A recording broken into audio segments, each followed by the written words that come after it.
जय श्री राम दोस्तों। आज हम स्टार्ट करेंगे प्रॉपर्टीज़ ऑफ एसिम्प्टोटिक नोटेशंस। ये प्रॉपर्टीज़ हमारे एग्जाम में आज तक आई तो नहीं है, पर फिर भी इस प्रॉपर्टीज़ को हम छोड़ नहीं सकते क्योंकि एक इम्पॉर्टेंट टॉपिक है। पहली प्रॉपर्टी हम स्टार्ट करते हैं, general property. If f of n is big O of g of n, then a into f of n is also big O of g of n. ये property हमें कहती है कि अगर हमारे पास एक फंक्शन है एफ ऑफ एन और वो बिग ओ है जी ऑफ एन का, तो अगर हम हमारे एफ ऑफ एन को किसी कांस्टेंट ए से मल्टीप्लाई कर दें तो भी हमारा एफ ऑफ एन का ऑर्डर सेम ही रहेगा। हमारे इस फंक्शन का ऑर्डर सेम ही रहेगा, that is big O of g of n. ए हमारा इधर एक कांस्टेंट है। इसको हम एग्जांपल से समझते हैं। जैसे एग्जांपल हमने लिया f of n is equal to 2n square plus 5। 2n square plus 5 हमारा हमने पहले एग्जांपल्स में देख रखा है, हम निकाल भी सकते हैं कि 2n स्क्वायर प्लस 5 हमारा big O of n square होता है। तो अगर हम हमारे एफ ऑफ एन को किसी कांस्टेंट से मल्टीप्लाई कर दें, हमने एग्जांपल लिया है 7 का, अगर हमने इसको 7 से मल्टीप्लाई करा है तो हमारा एफ ऑफ एन क्या हो जाएगा, 14n स्क्वायर प्लस 35।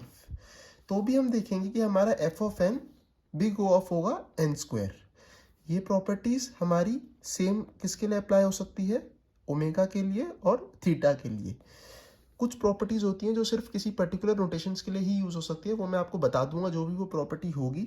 वैसे हमारी मोस्टली प्रॉपर्टीज हम हर टाइप की नोटेशंस के लिए यूज कर सकते हैं, चाहे वो बिग ओ हो, ओमेगा हो या थीटा हो। अगली प्रॉपर्टी है रिस्पेक्टिव प्रॉपर्टी। रिस्पेक्टिव प्रॉपर्टी में क्या होता है, if f of n is given then f of n is order of f of n. हमारे पास जो एफ ऑफ एन गिवन होता है वो हम देख सकते हैं कि वो खुद ही का ही ऑर्डर होता है बिग ओ में।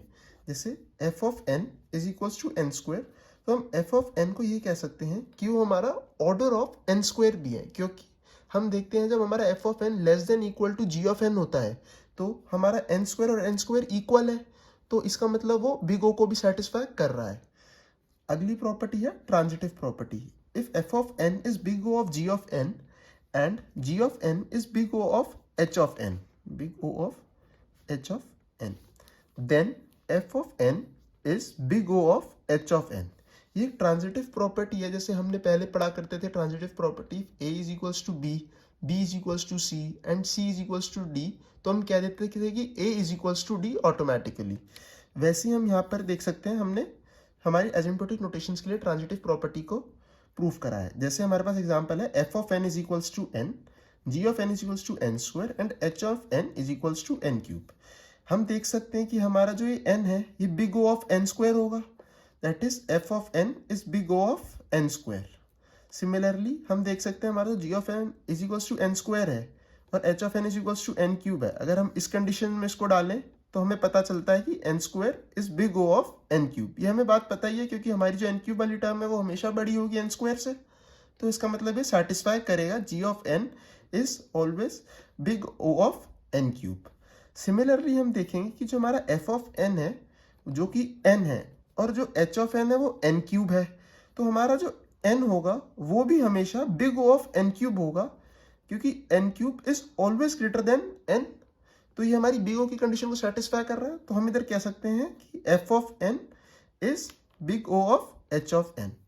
तो इससे हमारी प्रॉपर्टी प्रूव हो गई कि f of n is equal to big O of g of n, g of n is big O of h of n, तो हम कह सकते हैं f of n is big O of h of n. Next property है हमारे पास symmetric property. Symmetric property में क्या करते हैं हम, if f of n is equals to theta of g of n then g of n is theta of f of n. ये एक सिमेट्रिक प्रॉपर्टी हमें ध्यान रखनी है कि सिर्फ हमारी थीटा के लिए अप्लाई होती है और किसी भी एसिम्प्टोटिक नोटेशन के लिए अप्लाई नहीं होती। इसका एग्जाम्पल से समझते हैं हम, अगर हमारे पास एफ ऑफ एन है एन स्क्वायर और जी ऑफ एन है एन स्क्वायर, तो हमें पता है कि एफ ऑफ एन हमारा क्या होगा, थीटा ऑफ एन स्क्वायर होगा, और इसी तरीके से हम कह सकते हैं हमारा जी ऑफ एन भी थीटा ऑफ एन स्क्वायर होगा। क्योंकि ये दोनों एग्जाम्पल सेम ही है तो हम कह सकते हैं कि जो हमारा एफ ऑफ एन है वो हमेशा हमारा less than equal to and greater than equal to of n square होगा।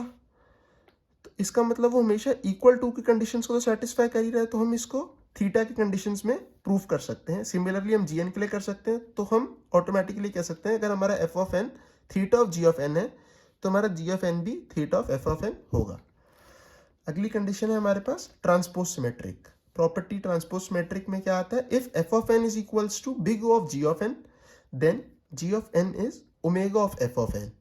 एग्जाम्पल से समझते हैं इस प्रॉपर्टी को। अगर हमारे पास f of n is equals to n given है और g of n is equals to n square given है, तो हम देख सकते हैं हमारा जो एन स्क्वायर है वो बड़ा है एन से, तो इसका मतलब हमारा f of n is big O of n square, और एन स्क्वायर जो है हमारा हमेशा बड़ा होगा एन से, तो हम इसका पॉजिटिव भी कह सकते हैं कि n square is big omega of f of N.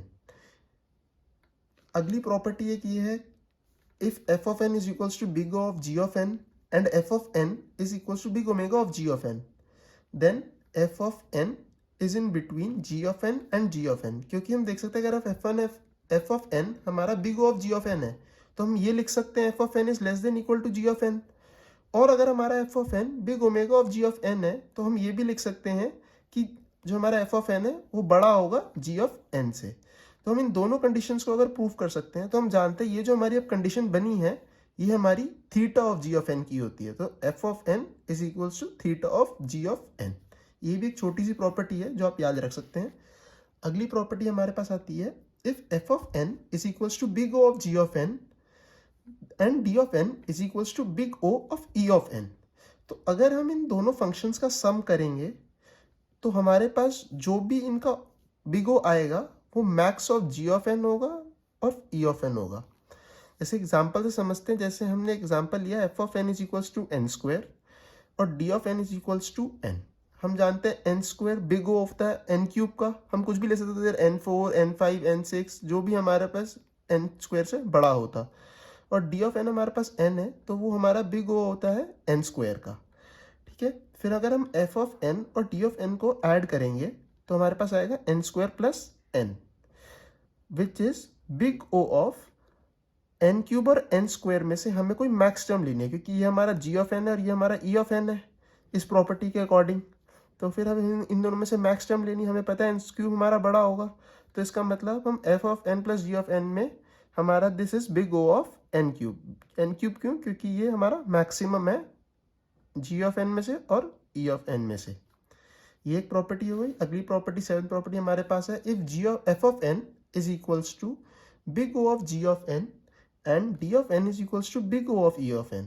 अब जैसे हमारे पिछले फंक्शन में, पिछली प्रॉपर्टी में हमने दोनों फंक्शंस को ऐड किया था, इसमें हम दोनों फंक्शंस को मल्टीप्लाई कर देंगे।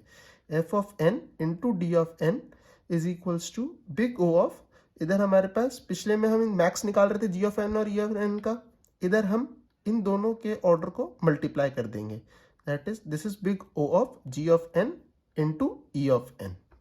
ये कुछ छोटी प्रॉपर्टीज थी जो हम याद रख सकते हैं हमारे पास सेमेस्टर एग्जाम के पॉइंट ऑफ व्यू से, बट आज तक ये पूछी नहीं गई है। सो नेक्स्ट वीडियो में हम रेक्टेंशियलेशन स्टार्ट करेंगे।